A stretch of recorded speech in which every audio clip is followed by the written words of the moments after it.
One of our kababayans has stepped up to the plate to help victims of crime in the United States and transform the criminal justice system. Rob Bonta is the first Filipino American to be named Attorney General for California. He joins us tonight on The Final Word.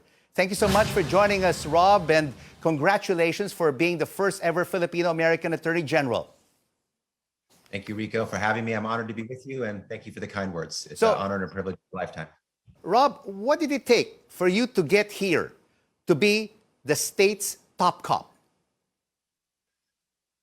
You know, service is something that's in my blood, handed down to me from my parents. My mom, who is an immigrant from the Philippines, came to California, the United States, when she was 28 years old.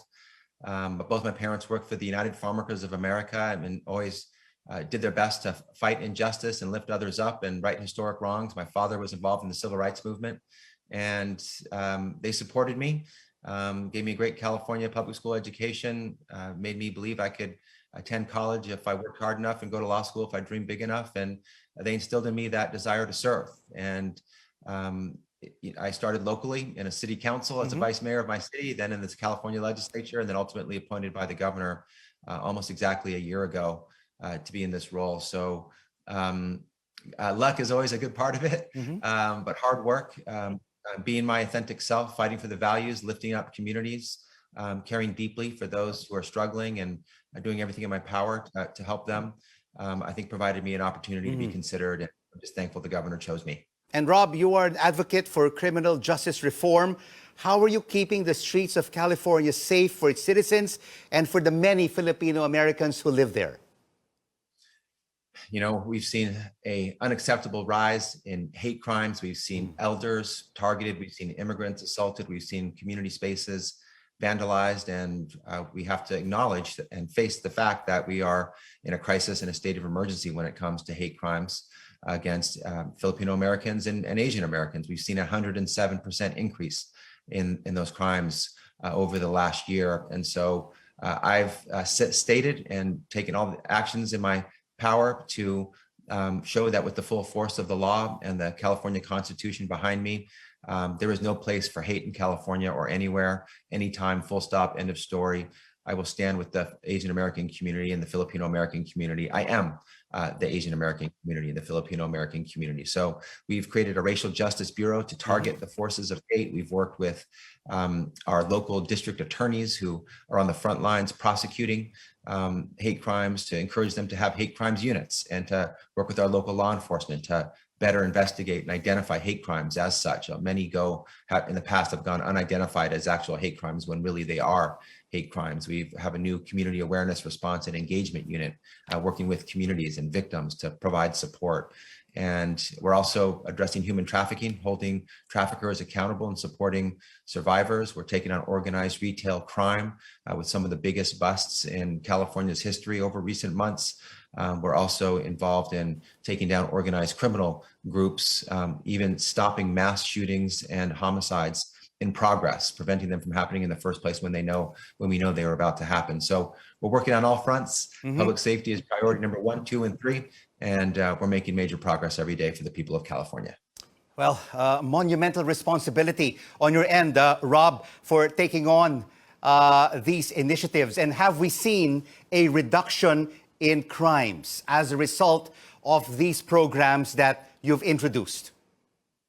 We have, and we are, by the way, in a historic low in crime in the state of California.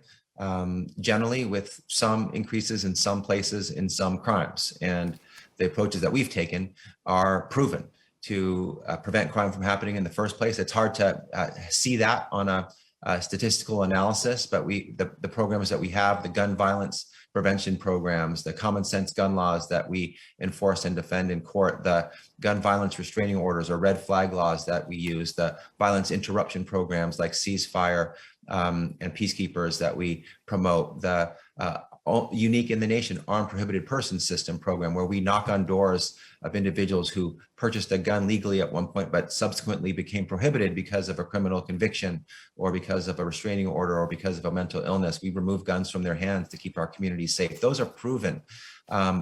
We know that those work, that they keep people safe, prevent crime from happening in the first place. And then, of course, we are arresting and holding folks accountable when they violate the law.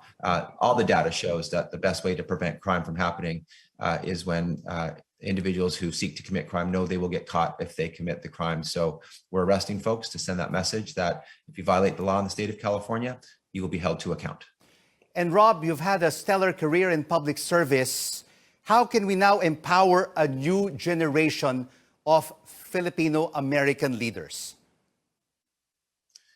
You know, it's so inspiring to see so many new Filipino American leaders stepping up. Jessica Caloza, who you had on your show a couple weeks ago, is one of them. And to me, it's all about being our authentic selves, owning our stories. You know, for me, it's being born in the Philippines in Quezon City. You know, having a mom who grew up in Dumaguete, then Los Baños, went to UP Diliman. That's part of my story, and being our authentic selves and fighting for the values that we have.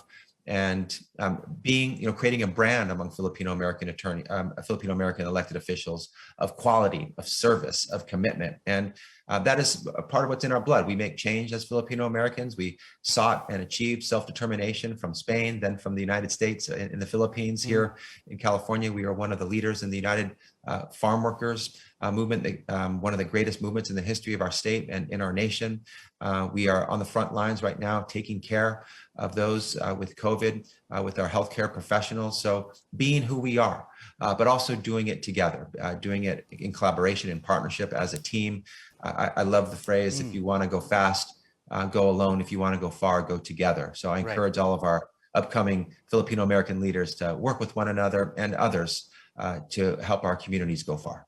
Rob, your roots are indeed here in the Philippines, and everyone is looking forward potentially to your next visit when you're free from your responsibilities as California's top cop. But of course, on May 9th is an important day for many Filipinos and for many Filipino Americans. It is election day where we will be electing a new set of leaders in the country. How important is this electoral exercise for Filipino Americans in California? It's critical in California and certainly critical in the Philippines, but we have a lot of Filipino Americans in California, the most in the United States of America. Many are interested in the race. Some are voting with dual citizenship, and so very engaged. And also with Filipino American leaders throughout the nation, not just in California. You know, some in New York and other places. So everyone is watching closely. Those who are directly involved in the democratic process are participating, and of course, it's a critical election with choices before the voters in the Philippines and those who vote here in the United States of America, who are authorized to do so, to make a choice about the future of of the Philippines. And of course, we want and are hopeful for a free, fair, democratic process. And the fact that so many get to vote and weigh in and have their voices heard is absolutely critical. And as you say, this is a very important election, and the Filipino Americans in California are watching it very closely. California Attorney General Rob Bonta, the first Filipino American top cop in the state. Thank you so much for joining us on The Final Word.